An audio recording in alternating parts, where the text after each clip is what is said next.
আমার সকল ভক্তদের জানাই রাধে রাধে। তো আমাদের গাজলে প্রতি বছর রাস পূর্ণিমাতে অনুষ্ঠিত হয় এই বিশাল রাসমেলা। আর এইটা হচ্ছে পশ্চিমবঙ্গের দ্বিতীয় বৃহত্তম রাস উৎসব। তো প্রতি বছরই থাকে এখানে নিত্য নতুন চমক, আর শেষ চমকটা থাকে কিন্তু একদম শেষের দিনে। শেষের দিনে আমাদের এখানে জীবন্ত ট্যাবলো করা হয়, আর এক বিশাল প্রদর্শনী হয়। দূর দূরান্ত থেকে লোক কিন্তু এসে উপচে পড়ে আমাদের গাজলের মাটিতে। তো আজকে আমার ভিডিওটা সেই জন্যই। তো যারা যারা দেখছো অবশ্যই কিন্তু একটা লাইক কমেন্ট করে দিও। আর এই যে দেখো, সন্ধেবেলা আমাদের ট্যাবলো প্রদর্শনী, জীবন্ত ট্যাবলো প্রদর্শনী কিন্তু শুরু হয়ে গেছে। তো কস্টিউম দেখে তোমরা এতক্ষণে বুঝতে পেরেই গেছো যে এগুলো কি। তো হ্যাঁ, একদম ঠিক ধরেছ, এগুলো হচ্ছে পুরুলিয়ার ছৌ নৃত্য। তো এইবার জীবন্ত ট্যাবলোর বিশেষ আকর্ষণ ছিল পুরুলিয়ার ছৌ নাচ। তো এইখান থেকেই প্রদর্শনী শুরু হয়ে যাবে, সেই জন্য ওরা এইখানে জায়গাটা তৈরি করে নিচ্ছিল।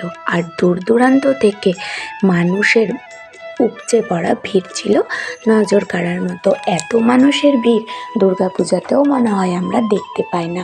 তো আমাদের গাজলবাসীরা কিন্তু সারা বছর অপেক্ষা করে থাকে এই দিনটির জন্য, যে কবে জীবন্ত ট্যাবলো আসবে। আর এত মানুষের মধ্যে এত ক্যামেরা, এত সাংবাদিক আর এত ব্লগাররা ছিল যে এখানে কিন্তু দাঁড়িয়ে থাকাটাই একটা চ্যালেঞ্জ হয়ে যাচ্ছিল। তার মধ্যে থেকে ভিডিওটা করা অনেক কষ্ট করে, এই জন্যই ফুটেজটা ঠিক মতো তোলা হয়নি। তার জন্য ভিডিও শুরুতেই ক্ষমা প্রার্থী। তো চলো বন্ধুরা, ওরা ওদের জায়গা করে নিয়েছে। আর এইবারে এইখানে ছৌ নৃত্যর কিছু প্রদর্শনী কিন্তু শুরু হয়ে যাবে। আর আমি এতদিন মোবাইলে ভিডিওতে দেখেছি, কিন্তু সামনাসামনি থেকে ছৌ নৃত্য দেখার সৌভাগ্য কিন্তু এইবারে জুটলো। তার জন্য আমাদের গাজল রাস কমিটিকে অসংখ্য ধন্যবাদ জানাচ্ছি। আর আমি তো খুব এক্সাইটেড ছিলাম। আর এই ট্যাবলোর জন্য কিন্তু আমাদের গাজলের ভেতরে যানবাহন কিন্তু বন্ধ করে দেওয়া হয়েছিল। তো দেখো কত সুন্দর কিন্তু ওরা ঠিকবাজিগুলো দিচ্ছে, ভাবা যায় অসাধারণ অসাধারণ। এদের প্রতিভার তো তুলনা নেই। তো এর আগে একবার স্টেজ প্রোগ্রাম করেছিল, তখন আমি ভিডিও করতাম না। তো এইবারে আমি কিন্তু ভিডিওর সাথে সাথে আমি একটা মেমোরি করে কিন্তু রেখে দিতে পারলাম আমার ইউটিউব চ্যানেলে। আমার বন্ধুদের শেয়ার করার সাথে সাথে আমি কিন্তু এটা আমার স্মৃতির মেমোরিতে তুলে রাখলাম। আর এই যে দেখো, এটা ছিল আমাদের গাজলের নৃত্যকলার কিছু প্রদর্শনী। তো এরা আমাদের লোকাল কিন্তু অসাধারণ অসাধারণ নৃত্য প্রতিভা এদের। তো এদের একটা প্রদর্শনী ছিল।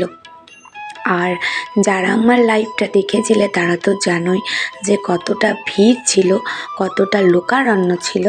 তো সেটা তো আর কি বলবো, ভাষায় প্রকাশ করা যায় না। তো তারপরেই গাড়িতে করে শুরু হয়ে যাবে জীবন্ত ট্যাবলো। তো জীবন্ত ট্যাবলোর মধ্যে বেশিরভাগই এখানে রাধাকৃষ্ণ ছিল। তো চলো আর কথা না বলে, তো সবাই আনন্দ উপভোগ করো আর প্রেম সে বলো রাধে রাধে।